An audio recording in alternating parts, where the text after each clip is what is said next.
It's time to place your bets. Welcome in, everybody, to Betting Pros. It's time to turn the page already from week 3 to week 4. And maybe you had some bad beats. Maybe you feel like that guy who had that ball punted up his rear end after week 3, but that's okay. We are here to help you move on. And hopefully, y'all had a good week of football. It's me, Joey P. Joe Pisapia. With me today is, of course, Matt and Pat Fitzmaurice, the Fitz Magic himself, and, of course, Matthew Freedman here to break down what we're looking for and try to get a jump on some of the early lines. And if you listened last week to the show, you got some good jumps, you got some good leaps, and you did some good things. Unfortunately, Freedman, there were some things that maybe did not go as a lot of us thought they would, but heck, that's why they play the game, isn't it? Yeah, I mean, Justin Herbert, I'm happy to say I was right that he actually would play the game. That was about the only thing I got right about that game. But it's nice to say that, like, even like this felt like a bad week, and it was still a break-even week. So I'm just happy that that's what the bad weeks have been this season, like breaking even. That's a step up on where I was last season. And I think the weirdest part, Pat, is some of the things that seemed like the chalkiest of the chalk have really gone the other direction. And look, we've seen that in certain seasons in the past, but it makes it more difficult, I feel like, when you see these things happen early in the season to really get a good beat on teams. Usually by week 4, we have a pretty good handle. I still feel like we're grasping for it right now. I kind of feel the same way, Joe, trying to figure out who exactly is good and who's just posing as good. Right. That's a very good way of putting it.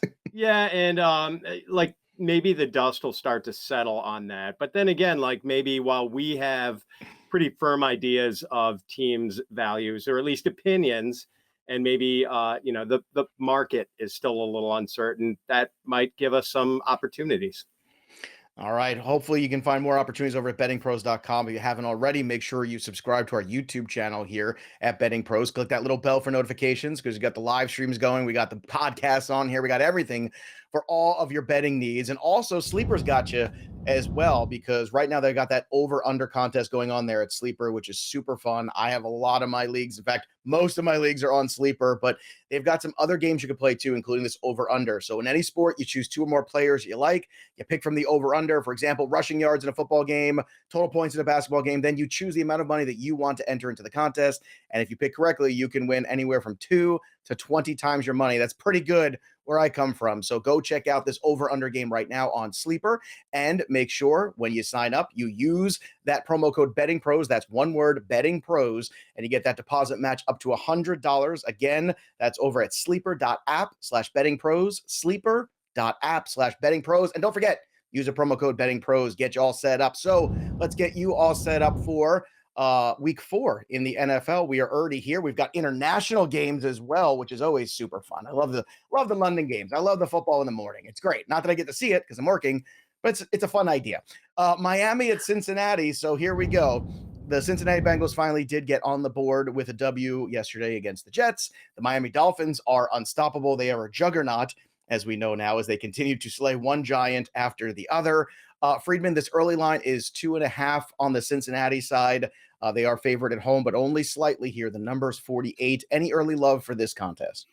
Yeah, this has already moved to 3 across the markets. The early line was 2.5. It moved pretty quickly to 3. I put it in the Betting Pros bet tracker at 2.5. I have this lined exactly at 3, and this doesn't really even take into account the possibility that there are issues with Tua Tagovailoa, whether it's concussion, neck, back, whatever it is. Possibility that on short week he doesn't play. So if you're leaning towards Cincy, I think there's probably still a little bit of value at 3, but not nearly the value that there was at 2.5. The Dolphins seem like they have a little bit of magic here. If Tua is healthy enough to go here, Pat, do you think this magic might continue for them? And is it wise to maybe jump in on the money line here at plus 120 or plus 110, some other spots?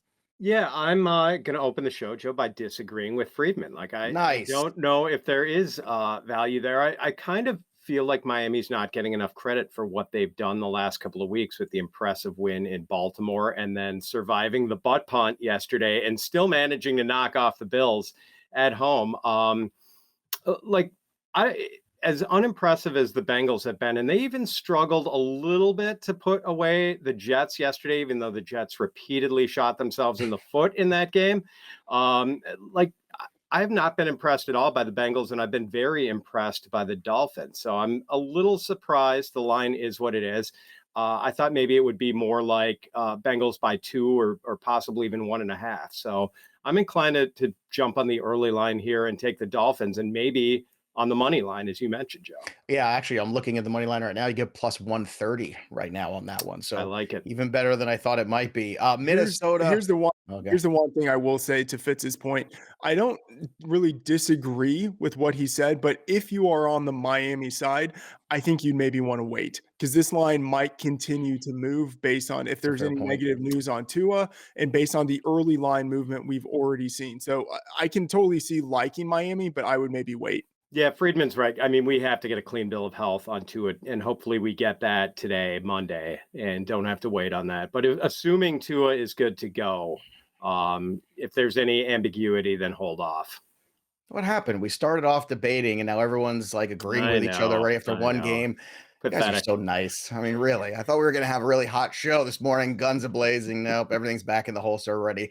Let's go to jolly old England for the New Orleans Saints hosting, quote unquote, the Minnesota Vikings. Now, the Vikings are 2.5-point favorites in this one after New Orleans laid an egg in Carolina. The over-under on this number is 44. If you like the New Orleans upset, it's plus 118 just outright for them. So, Pat, all these games are always tricky because of the travel, because of what's going on here. Also, New Orleans, certainly a team that's had their share of injuries as well. What are your thoughts early on this contest?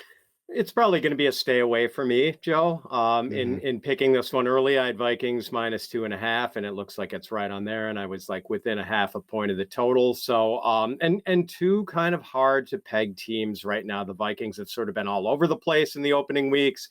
The Saints, like I have a lot of respect for their defense. Their offense can be pretty unsightly, and you get the good, relatively low Jameis Winston turnover game, and they're probably going to surprise you and put together a good performance. But if you get the YOLO Jameis, the Saints can lose by 20. And we've seen a lot of the YOLO Jameis. I think he's got 5 interceptions in the season, and they've all been in the fourth quarter. So this one is probably, it feels like the line is just right, and I'm probably not going to touch it. But I will look for the always important telltales, Joe, of who travels to London when. Yeah, I mean, that is it. All these variables, Freedman, is there worth anything to something early and jumping on one side of this game? Because whenever you have so many outcomes, to me, this is always a game that I would run away from. But is there something you see in this one that might be more interesting? Yeah, I have this about where the market is. I see maybe like a quarter of a point of value on New Orleans, but the thing is, they are so injured. Quarterback Jameis Winston has literally a broken back. Wide receiver Michael Thomas left with a foot injury. Jarvis Landry has an ankle injury. Backup wide receiver Traquan Smith left with a concussion. Left guard Andrews Pete left with a concussion. Safety Marcus May didn't play. Tight end Taysom Hill didn't play. Like, they are significantly injured, and they have a big travel going to London. And, so as Pat said, let's pay attention to who travels. I doubt all of those guys make the trip. So even though I show slight value on New Orleans right now, like, I'm not at all buying that. So I'm staying away from this game entirely. Feels right to me. Stay away. Feels definitely right. Atlanta. The Atlanta Falcons at home against the Cleveland Browns. Cleveland made a statement on Thursday night, or so I've been told. They are 2.5-point favorites on the road in Atlanta. 46.5 is the number here. Now, Atlanta showing some signs of life in that game, also some signs of being Atlanta in that game as well. Freedman, when you look at this one, do you think that there's any chance here where Atlanta can upset Cleveland, or do you think that Cleveland just kind of got back on track Thursday night? The extra time to prepare is going to help them in this contest.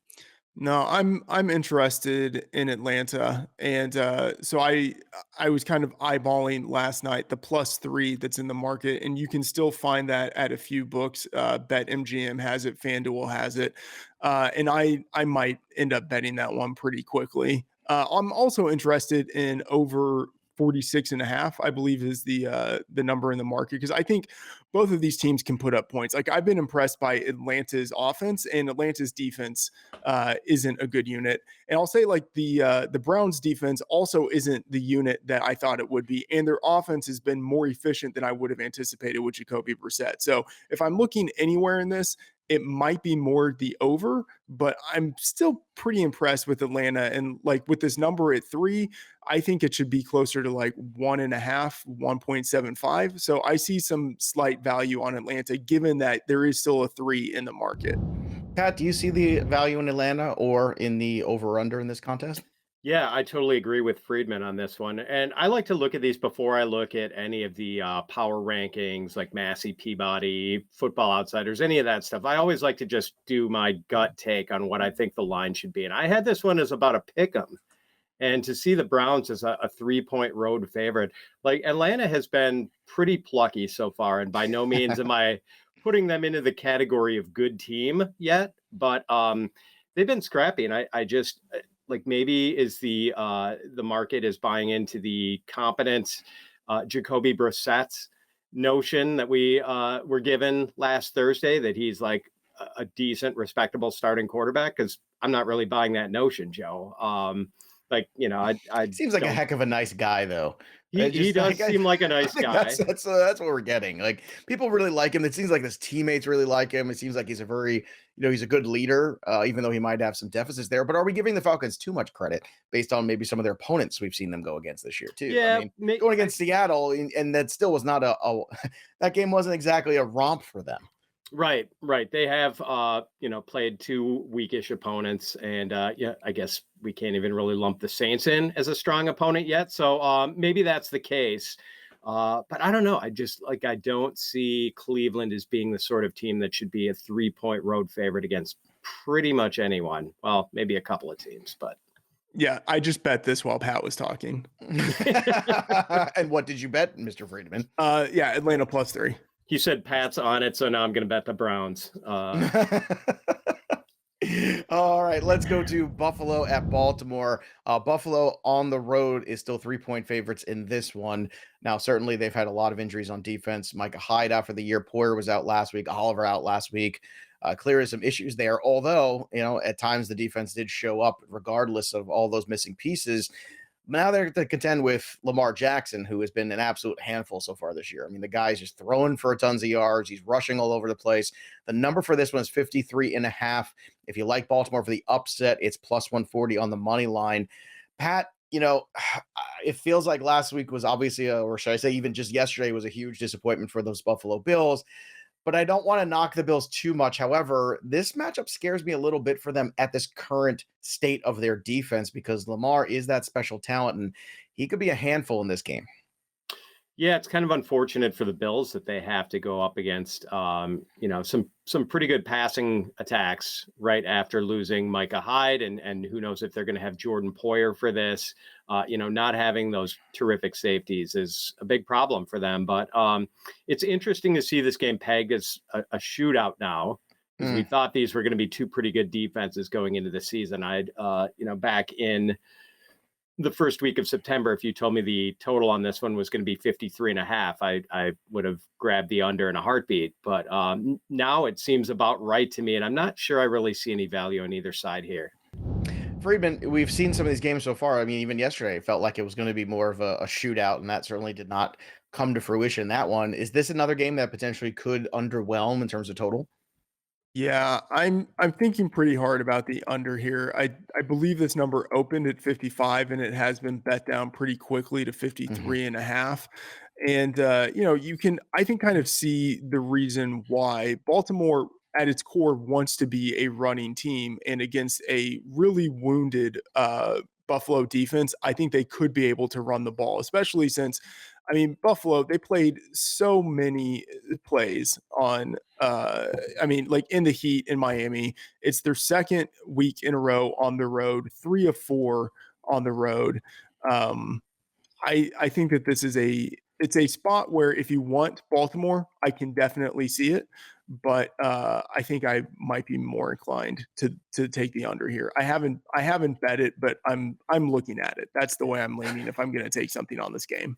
Nothing would please me more if we actually got an over on a game that looked like it was going to be a fun shootout, because these games that are not playing up to their responsibilities, they're not playing up to their responsibilities are really killing me in DFS. I'm really upset. I'm not happy about it. I want this one to come to fruition, but it seems like the trend early on this year is they are not living up to expectations, some of these games. So, Yeah.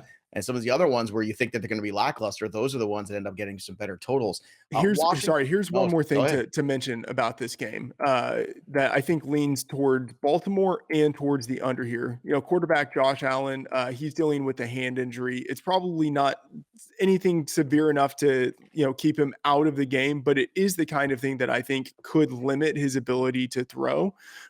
So that is something to keep in mind. And then, all of the injuries that Buffalo is dealing with. Yeah. Center Mitch Morse is also out with an elbow You injury. mentioned the wounded Buffalo. Is this, which is not just a Dances with Wolves name? I want to know, are you possibly watching this market very carefully in the Super Bowl and playoff market and all those other things for Buffalo too? Because if they lose a couple games here, you might get some better odds on them in the next few weeks. Is that a time to maybe jump into the Buffalo pile? Because they were a heavy favorite coming into the year, and if they slip back to the pack, this is a great time, a very opportunistic time to go ahead and start putting some money on them in long-term bets. Yeah, that's an interesting question because I don't think their long-term upside is diminished at all. I mean, they are without safety Micah Hyde, but they will get back cornerback Tre'Davious White seemingly, within a couple of weeks. So I think they will still be a very good team. It looks like cornerback Dane Jackson, he's not dealing with a long-term injury with the head neck. So I think that they will end up long-term being healthy. It's just in the short term, they are decimated. Yeah, I think that long-term outlook for the Bills, I agree, kind of stays the same. But you and I both know sometimes the market likes to react or overreact, or people start to sour on a team after a couple straight losses. And remember, it's a long season. The teams that look really good in the first 6 weeks are not always the team that looks so good in the last 6 weeks of the season. So don't lose hope, Buffalo Bills fans. Circle the wagons. That's what you do. Circle the wagons. The Dallas Cowboys we'll see tonight on Monday Night Football, and they will be taking on the Giants. But next week, they're going to be taking on the Washington Commanders. The Dallas Cowboys are 3-point favorites at home right now in this one. I know without seeing what they do this week and another week of Cooper Rush, it's kind of tough to gauge this game. 42.5 is the over-under. Pat, we'll start with you on this one. Washington kind of, had its Washington moment yesterday, and Carson Wentz, as we had been talking about on numerous podcasts last week on the Fantasy Pro side. Look, the totals have been there, the numbers have been there, but some of the play hasn't been. We saw that. Can he get back on track here against the Cowboys defense? I don't think so. We saw Carson Wentz turn into a pumpkin in week 3. Just in time for fall. Just in time for spice latte season. Perfect. And now he faces a really good defense with Dallas. Like we've seen, last year Dallas forced a lot of turnovers, but we wondered if, as far as just, the infrastructure, whether it was actually a very good defense. And I think now it is a really good defense. And Micah Parsons is one of the most impactful players in the NFL. So like just on that defense alone, like if Cooper Rush can just game manage this, I like Dallas to win this game handily. And I think they should be more like a 4-point favorite. So I like Dallas here. How about you, Freedman? Do you also like Dallas in this game at home? Yeah, I mean, I'm showing slight value on Washington, but there's no way that I'm betting it, in part because we haven't seen Dallas play. And I also feel that I probably haven't adjusted Washington down aggressively enough in my power ratings. Like, I don't want to overreact, but like, I just know like there's a chance I'm not low enough on Washington. It's funny. Micah Parsons, I think I locked in at 10-1 over on the FanDuel Sportsbook earlier this year for Defensive Player of the Year. He is now down to 3.5-1. Wow. Is this the last time to get in on the Micah Parsons market? That's too low, I think, for any, Defensive Player of the Year award, Joe. I mean, but look at some of the guys. I love 10-1 too, but I'm just looking at the rest of the guys and some of the injuries they've had. and some of the age on some of these players and TJ Watt missing a bunch of weeks. I don't know, man. This might be a smaller market than we realize on this one. I know. I always need a generous price on those props because anything that depends on the stupidity of voters, like that, it always makes me nervous, man. See, I count on the stupidity of voters. That's why I love the awards market, because I like to play it like the stocks, because you know how things are ebbing and flowing and you can get in and out of stuff, especially at some sports books where you can cash out and then reinvest in some other players, which is always a fascinating thing to be able to do. Let's get to the next one here. Oh, poor Dan Campbell. I feel for that guy. I just want Dan Campbell to be happy once in a while. They are around 1-2. They are 6-point favorites, though, at home this coming week in week 4 against the Seattle Seahawks. The number for this game is 50.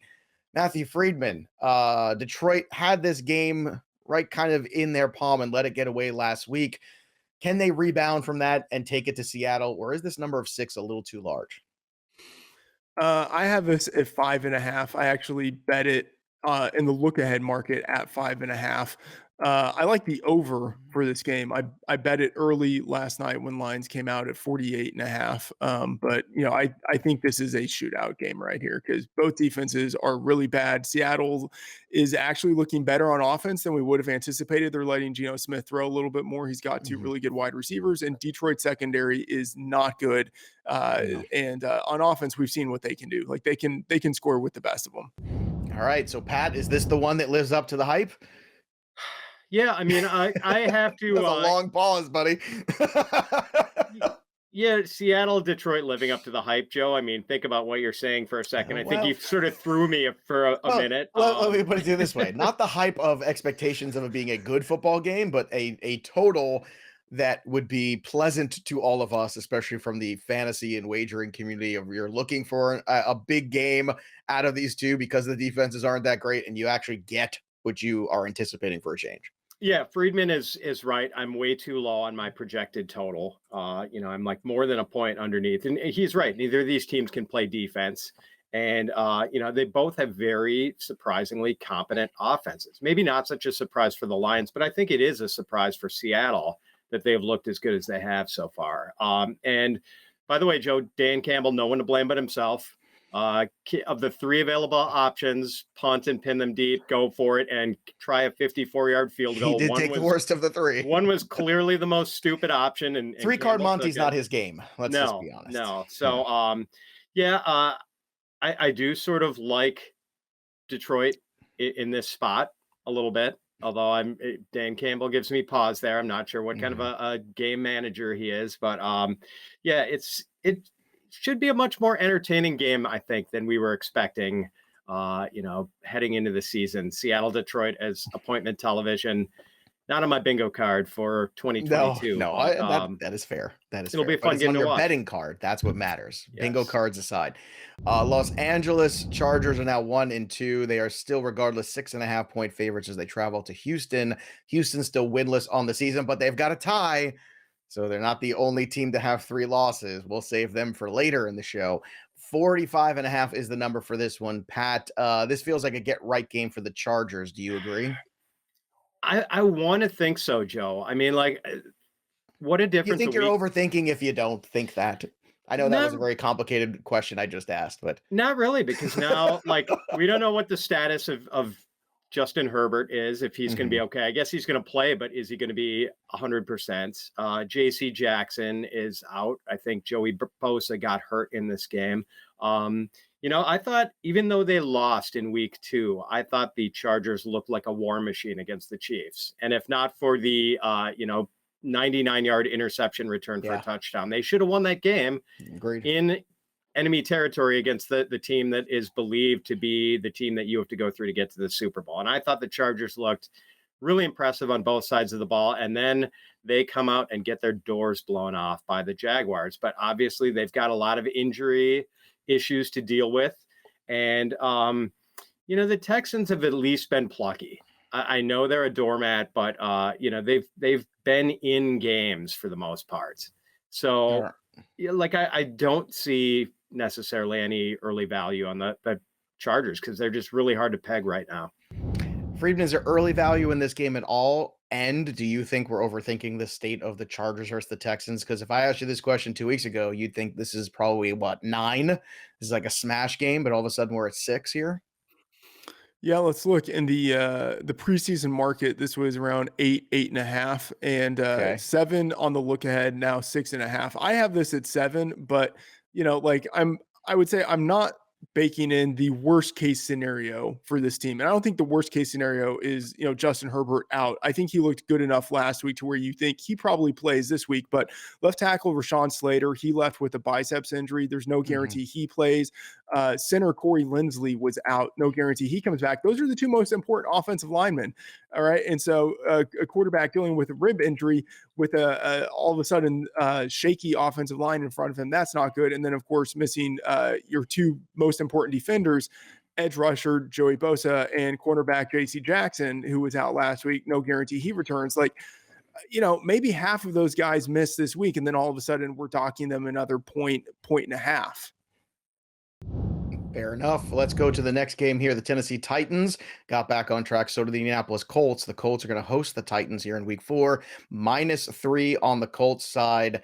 These are the kind of games, as in division games too, that I run away from. I have very little faith in either of these rosters, and the line's not really telling you anything. They're giving you the basic. Yep, the home team's favored by 3. Good luck. 43.5 is the number here. If you like anything, potentially maybe the upset of the Titans plus 150 on the money line, you're getting a nice number there. Freedman, is there any early appeal on this in-division game? I think so. There are still a few 3.5s in the market. I bet this on the look ahead line at 3.5 Tennessee. I think if you can still find that out there, it's a bet MGM right now. It's 3 in the rest of the market or most of the books. I have this lined at 3.5. So I think being able to get above the key number of 3 right there provides not insignificant value. It's not a world of value, but I think that's enough to bet it. How about you, Pat? Do you think there's enough here to get invested in early? Let's think back to the beginning of the season and where we assessed these teams as being. I think everyone thought the Colts were going to be an overwhelming favorite to win the division, and that the Titans, despite being the number 1 seed in the AFC last year, were kind of a house of cards and had, lesser personnel than they had a year ago. And I know that the Colts' shaky start probably has thrown some people off of their trail. And certainly that tie against the Texans was bad. Now maybe that week 2 loss to the Jaguars, not looking quite as bad as some people thought at the time. And then they had a get straight game against the Chiefs in week 3. So I'm not quite back to feeling the Colts are as strong as they were before the season. But, like before the year, I would have thought this would have been Colts -6 or so. And, that line has been cut in half. Like, I like the Colts in this one. All right, let's see if you like anything in this next one. Let me push back. Oh, sure. Let me push back just a little bit. Sure. I don't necessarily disagree with the thesis that Pat has there, but in the preseason market, this game was 3. It was. So yeah, so it is basically right where the market thought it would be months ago. And I feel like it kind of makes sense given the disappointment that we've had in both of these teams. Like, they have both probably dropped equally in our estimation. Maybe not so much for you, Pat, but they have for me. Fair enough. All right, let's move on to this next one. I know you're all super excited about this game. It's the Bears at the Giants. The Giants, we'll see what they do tonight. They are 2-0 as of this podcast recording. They are 3-point favorites at home. 39.5 is the number. Do we jump potentially here, Freedman, on the early 39.5 and go under on this one? I'm not looking so much at the total here, but I have to hate myself for doing this, but I actually like the Bears in this spot. I mean, Daniel Jones is he's a bad quarterback in general. He's especially bad in certain situations. Bad at home, 8-12 against the spread. Bad as a favorite, 2-5 against the spread. Bad as a home favorite, 1-3 against the spread. Like, you bet on him on the road, you bet on him as an underdog, and you fade him in the opposite situations. And the Bears, like, they're not good, but I don't think that they're not a bottom 3 team in the league. Like, they're basically in the same tier as the Giants and maybe a little bit better. I have this as a 1.5 point game. So I will take the 3, given that it's a key number. All right. How about you, Pat? Your thoughts on this one? I would echo Freedman's assessment of the Bears. I think they're an undermanned but pretty well coached team. It seems like they are maximizing their low talent level. And I do not like it. The instinct is to bet the under here with these two teams. I do not like betting unders in games with Daniel Jones because like the turnovers can give the other team a short field. You occasionally get the pick 6 with him. Like I don't want to bet an under in a Daniel Jones game, even though I think Daniel Jones is bad. So as tempted as I am to bet the under on a game with the Bears, who are averaging 15 pass attempts a game through 3 weeks of the NFL season, I'm just going to stay away from this game completely. That makes sense. I understand that. I still like the under here. I'm not ready to give too much credit there. Now, a game that 3 weeks ago might have been one that we just kind of completely shrugged off, all of a sudden now becomes maybe the most fascinating game on the week 4 slate, at least to me.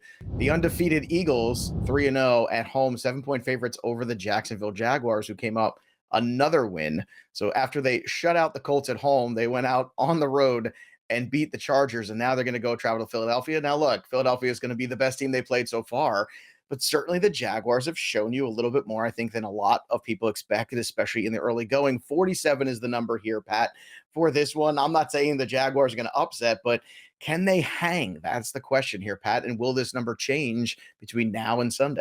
I'll be interested to see if it changes, Joe, because I didn't think this was going to be a full touchdown for the Eagles. I thought it was going to be like 6.5. So I do see a little early value on the Jags, and maybe they're not getting quite enough credit as they should be for what they've done so far. I mean, this is a totally new team, and maybe they had this level of talent all along, and Urban Meyer just, drove the ship into the iceberg last year.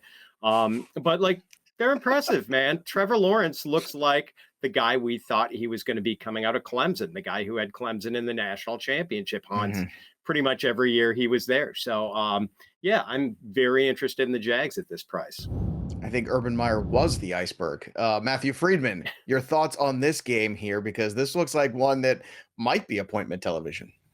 Yeah, I think this is going to be an awesome game. I have it right around where it is now. I believe I have it at 7.25. So, in theory, I see some slight value on Philadelphia. I will say I've adjusted up over the past couple of weeks the Jags more than any other team in the league. I remember last week you talked about moving them up on this very show. Yeah, so I continue to move them up, but I've also moved up Philadelphia, because Philadelphia has also looked amazing.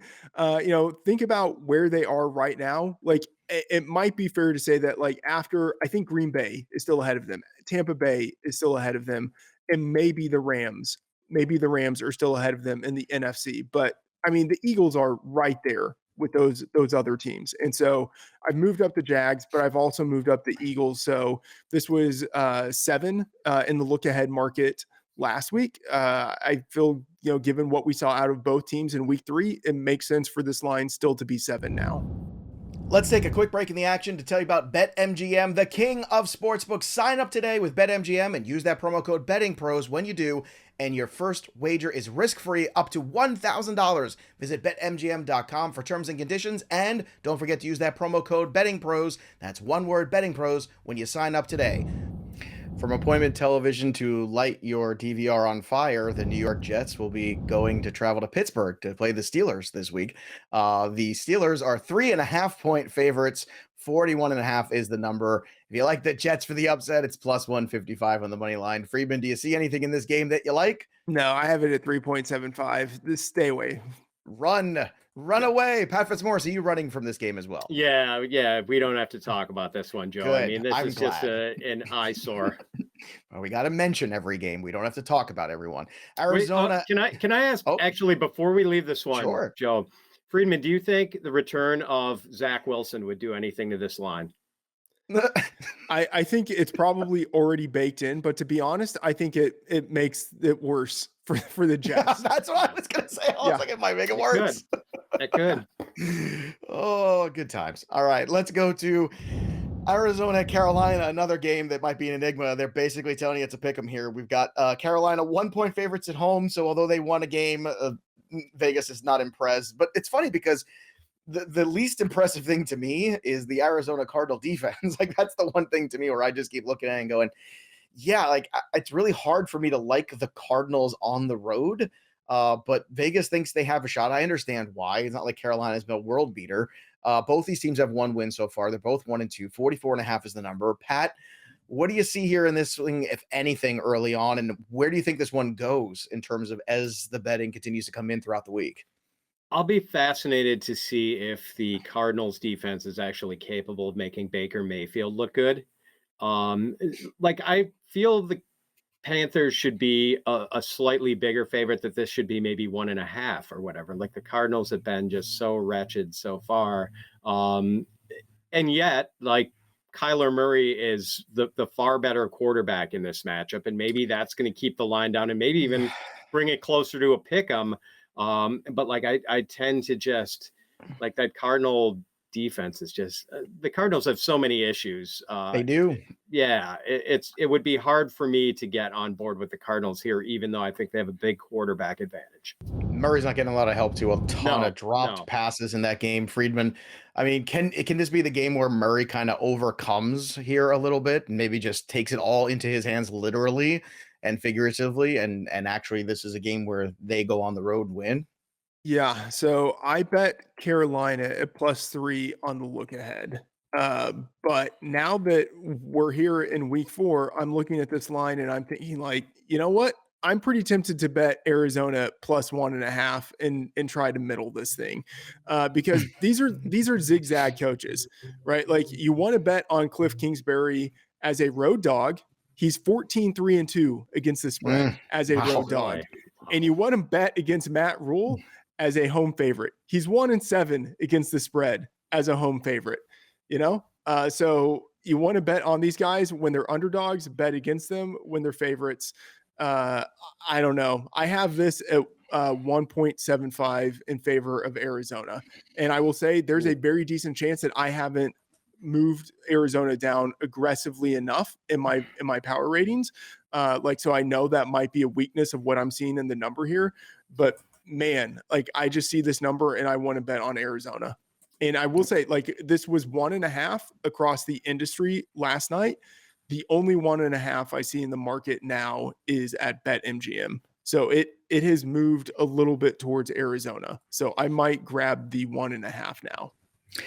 New England's going to be grabbing at straws. They will not have Mac Jones for this game. 9.5 points they're giving up to the Packers on the road. 42.5 is the over-under. Freedman, would you bet this now before this number grows into double digits? Because it feels like it's going to. Talk to Fitz. I am betting the other game that we just talked about right now. I love this. We should call it the live bet look ahead from now on. That's what we should call this program. Fitz, how about you, buddy? What do you think about this one? Do you think this number is going to go to double digits? Because I sure do. Yeah, obviously the implied total for New England is not very high in a game where they're 9.5 point dog and a total of, what did we say, 42? So, the Vegas sees this as the rock fight that it is likely to be. And like, the Patriots defense still respectable, and the Packers defense, I think, very good, as we saw yesterday against Tampa, even against, a depleted wide receiver core. So yeah, I mean, this one feels about right. And, the Packers home field advantage is maybe worth a little more than other home field advantages. So, but then again, like they are short on talent themselves at wide receiver. I don't know if they're capable of having dropping 30 points or maybe even 24 points on New England. So it's going to be low scoring, and I don't like betting a big favorite in a low scoring game. So I'm probably just going to stay away from this one. What do you think, Freeman? Do you think that the Patriots offense keeps giving Green Bay more chances, and maybe this total actually is more approachable than we realize because the ineffectiveness or inability maybe of New England to move the chains? I still like Green Bay very much in this spot. I have this line at 10. And so it is, I believe, maybe still 8.5 at one or two books out there, 9.5. Oh, it's moved to 9.5, and then 10 at a lot of books. So if you can get it at 9.5, I would still do that. 10, I think, is the exact right number. All right, let's go to Denver and Vegas. Vegas has yet to win a game. And Denver, although they won last night, I think we could all say if you stayed up and watched that game, everyone who did was a loser. That is now, at this point, Vegas is -1 at home, 45.5. That is the total on this one. Freedman, do you have any early thoughts on this contest? Can Vegas stay off going 0-4 and winless on the season? Is Denver the right team to give him the W? I can't imagine betting on Vegas in this spot. I can't. Maybe let me look and see if okay, good. I was going to check to see if this was one of the bets that Fitz was going to talk about later. But no, Denver, like, I think they're starting to round into form a little bit. Like, they played the 49ers very tough on Sunday Night Football, and I have Denver actually as a slight favorite here. And again, maybe this is because I'm slower to adjust my power ratings, but I don't think that we've seen anything out of Las Vegas that would make me think like, oh, I need to move them up the power rankings. All right, so Freeman, not a huge fan of Mac Hollins, obviously. So, well, let's talk to you, Fitz. Do you see anything here for the Raiders to get right here and stave off going 0-4? Yeah, I mean, I think this game is winnable for them, although I do think Freedman, there was something he wrote in a schedule analysis article earlier this year that made me gave me a strong urge to immediately jump on the Raiders under their season win total. And that's already looking really good. So thanks, Freedman. Off to a good start there, Freedman. Thanks a lot. Yeah, and boy, remember we thought every game in the AFC West was going to be a giant shootout with a total of 50 or more. And here we are. What is it? 45.5 for this one, Joe? Yes. Yeah. 45.5. Yep. And I'm not at all attracted to the over in this one. That's fair. The Denver offense is not looking great. So I do think Vegas could win this game, but I'm not inclined to bet either the side or total. Now, something you said before, Fitz, kind of sparked a question in me about this next game, because Kansas City versus Tampa Bay, this was, obviously going to be like a big primetime Sunday night football game everyone's really excited about. And these teams both seem to be kind of dragging themselves into this one. You mentioned how the Chargers looked like they were beating the heck out of Kansas City, and then obviously Kansas City turned things around there. Kansas City then goes and loses last week, obviously, to the Colts. 2.5 is the number here on the road against Tampa. The Tampa defense is very good. 47 is the total. Fitz, do you see any opportunity here where Tampa is actually the right side of this game to be on at the +2.5, despite all their shortcomings, but their defense playing as good as it has this year? Oh man, Tampa just they did not look good offensively, but No. they do get Mike Evans back. I mean, it was just a 1-game suspension, so that could help quite a bit. The thing is, I feel like the Kansas City defense is actually pretty good too, and maybe a unit that doesn't get enough credit. And I know that Kansas City offense has struggled, but we saw the Kansas City offense struggle early last year, and I feel like it's just a matter of time before Andy Reid and Patrick Mahomes figure it out. So kind of have a leaning toward Kansas City, a very slight leaning here.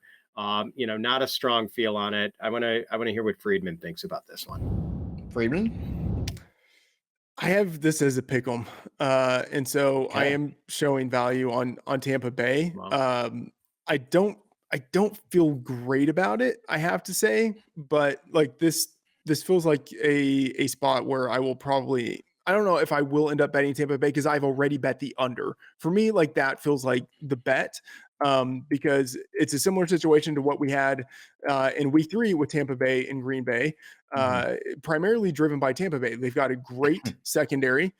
So I think they will be able to challenge the Chiefs. The Chiefs have seemed desirous to lean more into the running game than they have in previous years. And we know Tampa Bay is going to look to run the ball. And Tampa Bay, even when they're, running the ball, they're not doing it all that well. And they're not throwing the ball that well because of their offensive line woes and wide receiver issues. So, 47 was the number that I bet last night. I'm not sure where it is now, but Where is the over under on this? Let's see. The over under on this one is 47 right now from the consensus line. 47. It's 46 and a half at BetMGM. Like, I think this will move down a little bit. That is where I'm looking. If I had to take a side, it would be Tampa Bay, but I feel a little bit better about the under.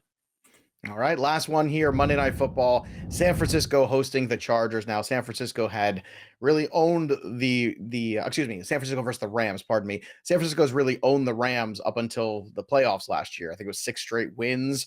So for whatever reason, just like Jacksonville seems to have the number of the Colts, seems like the same kind of thing for San Francisco. And this feels like a trap to me, Freedman, where we see on Sunday Night Football, San Francisco struggle offensively, all this stuff, and we go, oh, the Rams are going to crush, and then the 49ers win. Vegas seems very prepared for this notion, though, because the 49ers are actually 1-point favorites still in this game. How do you feel about this contest? 46 is the number. Yeah, I think it's worth, looking at what we saw in the look ahead market. So this number was 2.5 in the look ahead market. It opened at 2, and it's still 2 at some books, but now it is moving down to 1.5 and 1 across the industry. So it is moving towards the Rams. I have San Francisco as only a slight favorite in this game. So I am on the Rams in this spot. And Joey, as you mentioned, like, there is that trend, that matchup between Shanahan and McVay. Shanahan is 8-3 against the spread versus McVay, but like, how much credit do you give that? Like, I do incorporate some of those head-to-head variables in my my spreadsheet, but like, I don't overweight it. And so I still think that the Rams are the better team in general. Now, this is played in San Francisco, so you give slight edge there, but it is just the slightest of edges. I have San Francisco as a 1/4-point favorite in this spot, so I still see value on the Rams. Last year, there was a lot more value here, especially on the San Francisco side, because the Rams were always pretty strong favorites, despite the fact that time and time again they would lose this game. Seems to have caught up here. To me, there does not a whole lot of appeal in this one because the way it's set up already fits. Do you see it any differently? So like Freedman, I see a little bit of value in the Rams, and I thought I initially saw a lot of value in the Rams, but then I sort of remembered how the trends have gone in recent years, and some of those games have not even been close. Like, we have seen Shanahan really have McVay's number, which seems kind of strange. And boy, I mean, like, for all the people who thought the benching of Trey Lance was an inevitability to hustle Jimmy G back in there, I think we've been given a pretty good reminder that Jimmy G is like a replacement level quarterback at best. So, even though Matthew Stafford will occasionally give the other team the ball very generously, I think there's a big quarterback advantage and a big offensive advantage right now for the Rams in this game. So, I think I'm going to bet them. I think it's maybe not going to be as quite as much as I thought initially. It might be more of a 1-unit type of bets, considering the trends. But I do see a little value on the Rams this week. All right. Versus Fitz's whale play of like 5 units. That's right. Hey, easy. Each unit being worth, with Abraham Lincoln's face on it. So perhaps you'd like to meet my friend George Washington. Maybe he has something to say about this conversation. All right, Pat, let's stick with you. What are your 3 favorite early bets of the week in week 4? All right, we talked about Atlanta. I just don't think Cleveland should be a 3-point favorite going into Atlanta. So I'm going to take the Falcons in that one. Call me a sucker, Joe, but I'm a believer in the Jags. I like it. As good as I feel about the Eagles, and as much as I think that offense is just a juggernaut, like, I think the Jags can maybe keep them under control a little bit and move the ball themselves. So I'm going to take the Jags and the touchdown. And, I'm going to totally, even though Freedman tried to steer me in a different way, like, I still think the Colts are a value at -3 against the Titans. I just think they're a much better team. All right, he's got his blinders on for that one. Freedman, what are your 3 favorite early look-ahead bets for you? Yeah, I mean, given that we've seen line movement, what I put in the outline is probably not what I'm going to go with, but I will say, man, it feels disgusting. Arizona at +1.5. Just, I do not believe in Carolina. I still think Arizona is markedly better. So I will go Arizona plus 1.5 on the road in Carolina. I do like the under of 47 in Green Bay and Kansas City and Tampa Bay. And then I will, for the third one, I will probably still go with the Rams. The Rams +2 against the 49ers on the road. I will still go with the Rams. Okay, there you have it. That's the early look ahead for week 4. If you need more coverage, make sure you stick around with us here at Betting Pros on the YouTube channel. Subscribe to Betting Pros on YouTube, click the bell for notifications, and have yourself some fun. Go over to sleeper.app/bettingpros, and you'll get a $100 deposit match when you use that promo code Betting Pros. That's one word, Betting Pros at sleeper.app/bettingpros. Check it out. Go play the over-under game. Go play it with your friends and hang out just like I have fun here with my friends every single Monday morning talking about the week ahead. Hope you enjoyed the show and come back again for more BP content. That'll do it for us. But the story of the game goes on. For Pat and Matt, I'm Joey P. We'll see you next time, kids.